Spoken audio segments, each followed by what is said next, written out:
Bismillahirrahmanirrahim. Assalamualaikum warahmatullahi wabarakatuh. Innal hamdalillah nahmaduhu wa nasta'inuhu wa nastaghfiruh wa na'udzu billahi min shururi anfusina wa min sayyiati a'malina. May yahdihillahu fala mudilla lahu wa may yudlil fala hadiya lahu.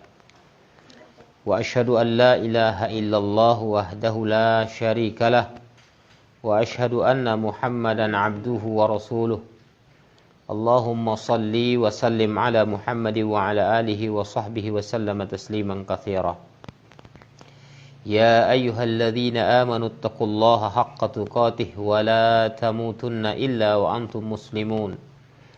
Ya ayyuhan nasu taqu rabbakumul ladzi khalaqakum min nafsin wahidah وخلق منها زوجها وبث منهما رجالا كثيرا ونساء واتقوا الله الذي تساءلون به والأرحام إن الله كان عليكم رقيبا يا أيها الذين آمنوا اتقوا الله وقولوا قولا سديدا يصلح لكم أعمالكم ويغفر لكم ذنوبكم ومن يطع الله ورسوله فقد فاز فوزا عظيما أما بعد فإن أحسن الكلام كلام الله وأحسن الهدي هدي محمد صلى الله عليه وسلم وشر الأمور محدثاتها وكل محدثة بدعة وكل بدعة ضلالة وكل ضلالة في النار. Kaum muslimin dan muslimat yang dimuliakan Allah Subhanahu wa taala. Alhamdulillah, segala puji bagi Allah yang senantiasa memberikan kita rahmat dan karunia-Nya sehingga kita pada malam hari ini bisa untuk melaksanakan kajian dengan dimulainya memuji Allah Subhanahu wa taala dan mengucapkan salawat dan salam kepada baginda Rasulullah sallallahu alaihi wasallam, karena Allah telah memberikan karunia-Nya begitu banyak kepada kita, sehingga dengan karunia Allah Subhanahu wa taala kita bisa beriman kepada setiap hal yang gaib. Mulai dari beriman kepada Allah, beriman kepada malaikat-malaikatnya, beriman kepada kitab-kitabnya, beriman kepada para rasulnya, beriman kepada hari akhir, dan beriman kepada takdir baik dan takdir buruk. Semuanya dikategorikan beriman kepada yang gaib. Ini adalah satu rahmat yang tidak diberikan Allah Subhanahu wa taala kepada setiap insan. Namun apabila ada orang yang sudah meyakini dengan sebenar-benarnya di dalam hatinya, apabila Allah berikan kemudahan kepadanya, maka dia berkewajiban untuk melafazkan kalimatut thayyibah, kalimat yang baik, kalimat yang paripurna, yaitu kalimat la ilaha illallah. Bagaimana peran kalimat la ilaha illallah ini dalam kehidupan seorang hamba? Maka disebutkan di dalam kitab Zadul Ma'ad li Ibnu Qayyim rahimahullahu taala, yang mana peranan kalimat la ilaha illallah di dalam kehidupan pribadi seorang hamba ini sangat penting. Karena kalimat inilah yang telah dikumandangkan oleh kaum muslimin di setiap azan mereka. Kemudian di setiap iqamatnya ketika mereka hendak melaksanakan ibadah salat juga dengan kalimat la ilaha illallah. Bahkan di setiap khutbah dan ceramah yang mereka lakukan juga dengan lantunan kalimat la ilaha illallah. Kemudian Allah Subhanahu wa taala menciptakan langit dan bumi karena kalimat la ilaha illallah. Oleh karenanya semua makhluk yang diciptakan Allah Subhanahu wa taala hakikatnya karena kalimat la ilaha illallah. Oleh karenanya para ulama menegaskan hikmah penciptaan manusia, hikmah penciptaan jin dan juga makhluk-makhluk yang lain itu adalah hikmah lil ubudiyah. Kalimatut thayyibah ini mengandung makna yang sangat dalam, yang tersirat di dalamnya pengabdian seorang hamba kepada Allah Subhanahu wa taala semata. Dan disinilah dimulainya segala perintah oleh Allah Subhanahu wa taala. Dan di sana jugalah nanti akan ditegakkannya al-mawazin, yaitu timbangan di akhirat kelak yang akan ditemui oleh setiap individu yang ditemui oleh setiap makhluk yang diciptakan Allah Subhanahu wa taala. Dan karenanya lah surga dan neraka itu diciptakan Allah Jalla wa ala. Dan dengan kalimat ini jugalah terbaginya antara orang-orang mukmin dan orang-orang kafir. Sehingga di sana ada furqan, pemisah antara mereka. Ketika orang beriman menyatakan kesaksian, mengikrarkan bahwasanya tidak ada ilah yang berhak disembah melainkan Allah Subhanahu wa taala, maka ketika itu jualah dia menjadi seorang muslim sejati. Dia berkewajiban untuk menjalankan apa yang telah diperintahkan Allah Subhanahu wa taala dan meninggalkan segala apa yang dilarang Allah Subhanahu wa taala. Dan ketika dia mengucapkan lafaz ini, melantunkan lafaz ini dengan diimani di dalam hatinya, dilafazkan dengan lisannya, kemudian direalisasikan dalam gerak tubuhnya dalam bentuk amalan yang diperintahkan Allah Subhanahu wa taala, maka dia menjadi orang beriman yang sebenar-benarnya. Namun ketika dia hanya mengucapkan lafaz la ilaha illallah tanpa dia imani, tanpa dia pahami, tanpa dia amalkan konsekuensinya, maka hakikatnya dia telah berdusta di hadapan Allah Subhanahu wa taala. Kaum muslimin dan muslimat dimanapun berada yang dimuliakan Allah Subhanahu wa taala, inilah yang menjadi tolok ukur apakah dia sudah menjadi seorang muslim atau dia hanya berdusta sebagai orang munafik di hadapan Allah, atau barangkali masih dalam kekufuran. Bahkan kalau diamati secara lebih dalam, banyak sekali di antara manusia hari ini yang dia mahir, bahkan sangat fasih mengucapkan la ilaha illallah, tapi hakikatnya dia telah melanggar konsekuensi dari kalimat tersebut. Sehingga tidak bisa kita bedakan antara orang yang masih kufur kepada Allah dengan orang yang betul-betul beriman kepada Allah Subhanahu wa taala. Padahal dia telah membuat satu bentuk perjanjian di hadapan Allah. Dia telah membuat al-urwatul wuthqa, ikatan yang sangat kokoh di hadapan Allah Subhanahu wa taala dengan janji-janji melalui lafaz lisannya. Tapi kenyataannya, hakikatnya dia mendustai apa yang telah dia ucapkan. Padahal Allah Subhanahu wa taala juga telah memberikan kesaksian dalam hal ini. Sebagaimana firman Allah Subhanahu wa taala, syahidallahu annahu la ilaha illa huwa wal malaikatu wa ulul ilmi qa'iman bil qist la ilaha illa huwal azizul hakim. Allah telah memberikan kesaksian bahwasanya tidak ada ilah yang berhak disembah illa huwa, melainkan dia. Allah Subhanahu wa taala memberikan kesaksian untuk dirinya bahwasanya tidak ada ilah, tidak ada hakikatnya sesembahan yang lain selain daripada dirinya. Apabila ada orang yang menyembah kepada selain Allah Subhanahu wa taala setelah melafazkan ini, itu hakikatnya dia telah mendustai kesaksian yang telah ia ucapkan dengan lisannya. Allah memberikan kesaksian bahwasanya tidak ada ilah yang berhak diibadahi, disembah melainkan dia yang menegakkan keadilan. Dan juga para malaikat dan orang-orang yang berilmu juga memberikan kesaksian yang sama.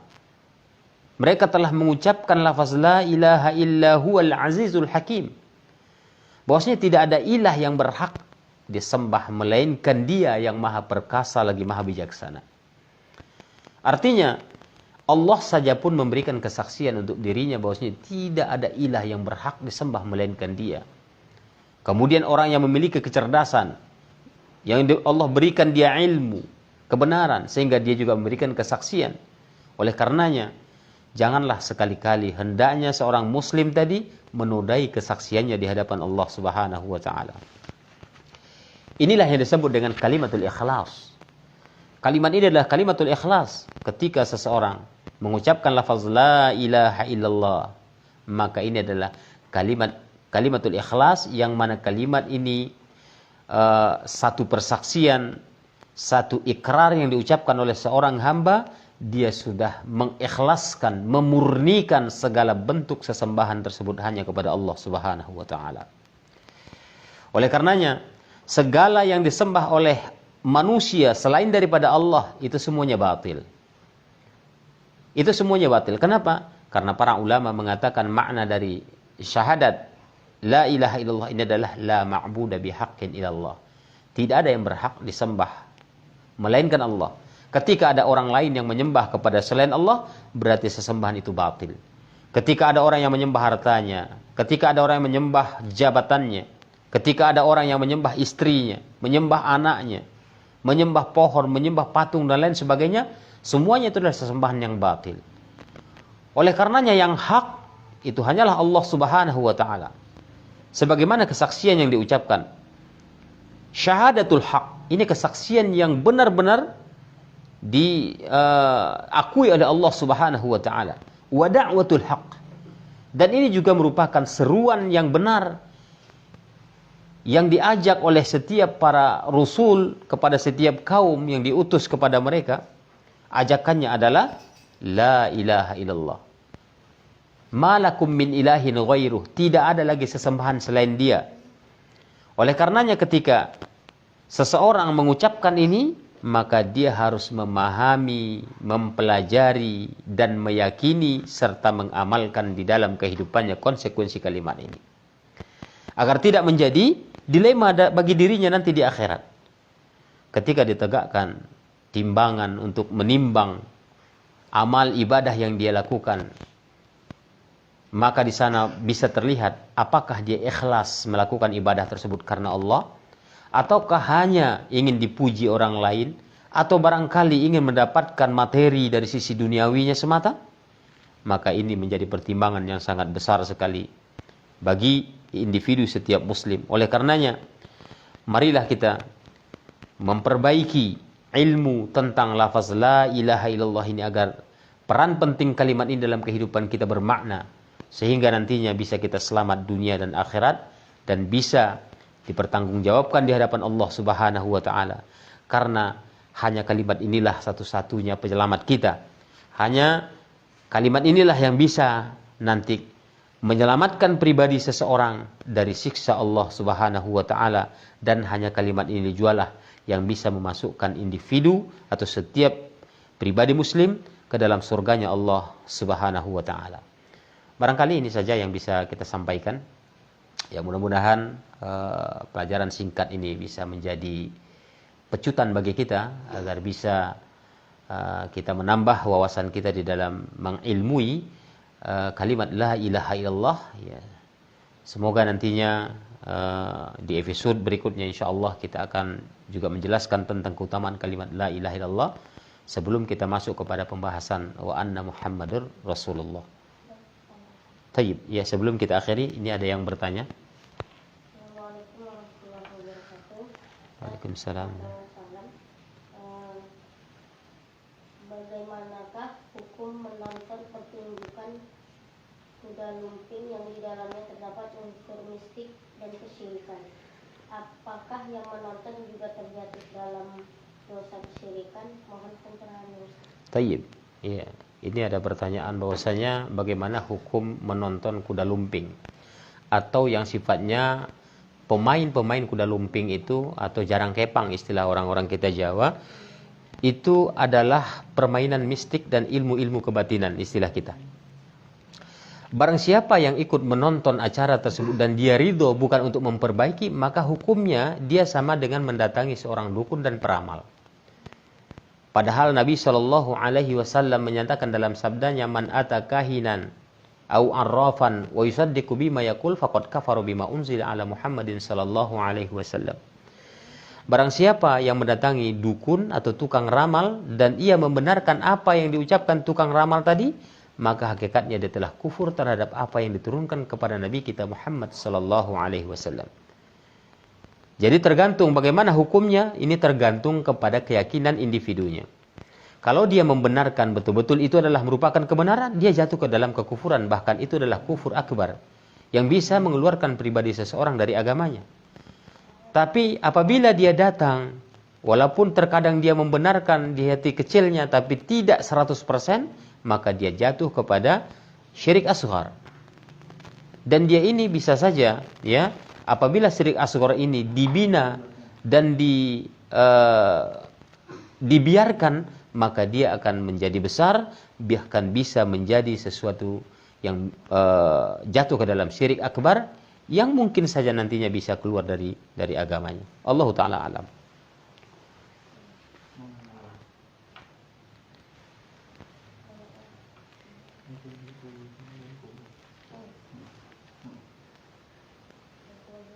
Tayyib. Assalamualaikum. Waalaikumsalam warahmatullah. Fulana dari Kubu. Fulana Nah. dari Kubu. Saya ingin bertanya, bagaimana berbaktinya anak perempuan yang sudah menikah kepada orang tua? Apakah setiap panggilan orang tua harus kita penuhi walaupun meninggalkan kewajiban sebagai istri? Tayyib. Ya. Ada seorang akhwat yang bertanya, ya, bagaimana cara berbakti kepada kedua orang tua apabila dia sudah menikah. Hakikatnya tidak ada lagi kewajibannya terhadap orang tuanya. Bahkan dia harus taat kepada suaminya dalam perkara kebajikan. Ya. Dia harus taat kepada suaminya walaupun melanggar ajakan orang tuanya.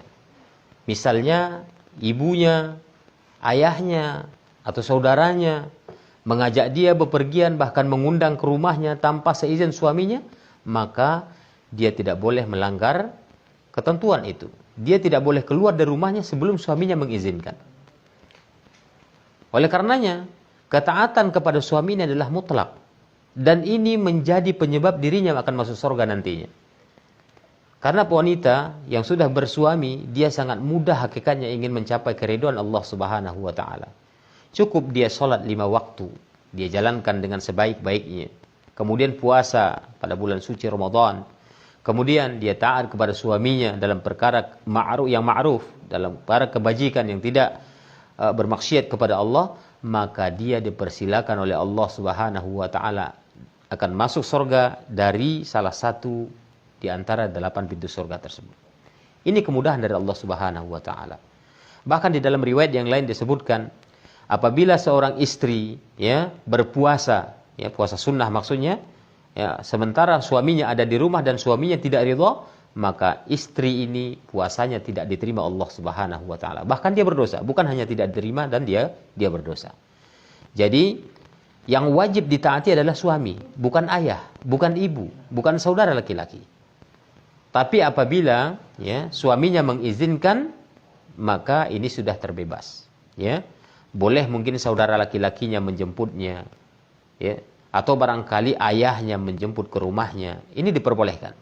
Tapi untuk taat, dia harus taat kepada suaminya dibandingkan kepada ayah dan saudara laki-lakinya. Mungkin ini saja, naktafi bihada. Tayyib. Intahaina, naktafi bihada. Naktatim bilhamdalah. Subhanakallahumma bimdika asyhadu an la ilaha illa anta astaghfiruka wa atubu ilaik. Wal afu minkum. Wassalamu alaikum warahmatullahi wabarakatuh. Bagan Batu bertauhid, menebar dakwah, menghidupkan sunnah.